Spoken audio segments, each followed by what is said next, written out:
report back to me. I'm going to record a little bit.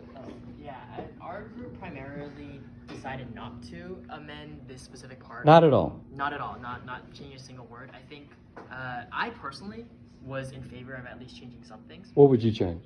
It was mostly about probably extending and saying Congress, can't make laws, as well as the president, or possibly even state executives, so governors couldn't do the same thing, as in couldn't carry out actions to inhibit that, and then expanding on what peaceful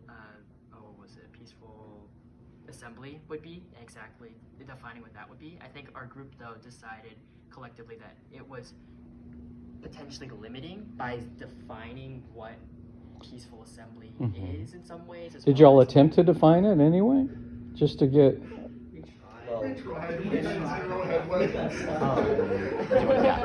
The thing is, in principle, by defining it, you exclude other things that could in the future be potentially considered peaceful assemblies. So you would have problems that exist in the Constitution elsewhere, where by defining things, other things that can be excluded. Okay. What did you say about five-year-old? I heard. that was more of a sarcasm. About that. It's like we read it like you're talking to a 5-year-old. That's more of just a poke at people don't understand a lot of, especially older texts as they read it. First Amendment's not nearly as bad when it comes to that sarcastic comment. Okay. Did anybody vote to make changes? Did everybody? It's really hard to do that. Like I ran into a personal problem. Like when you're making this type of law or remaking, you have to consider how it's going to be enforced.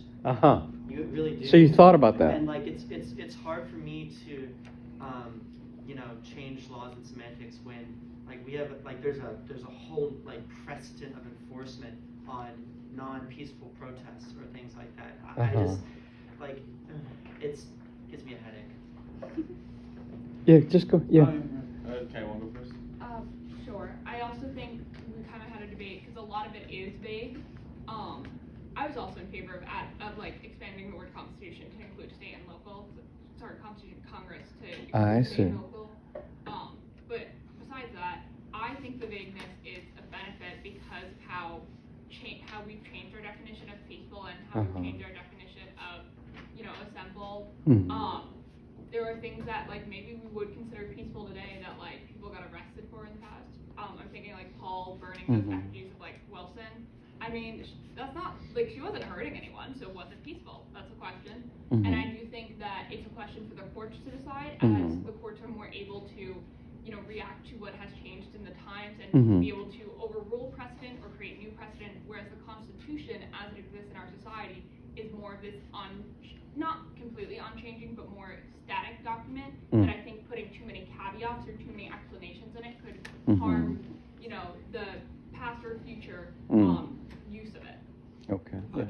And I was just about to make the exact same points that like the power for the judiciary to interpret it is just so fundamental.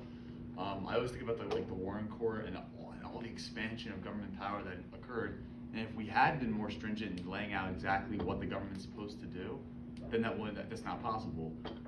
And granted, it's a double-edged sword from people's different political perspectives. That's kind of what politics is all about, right?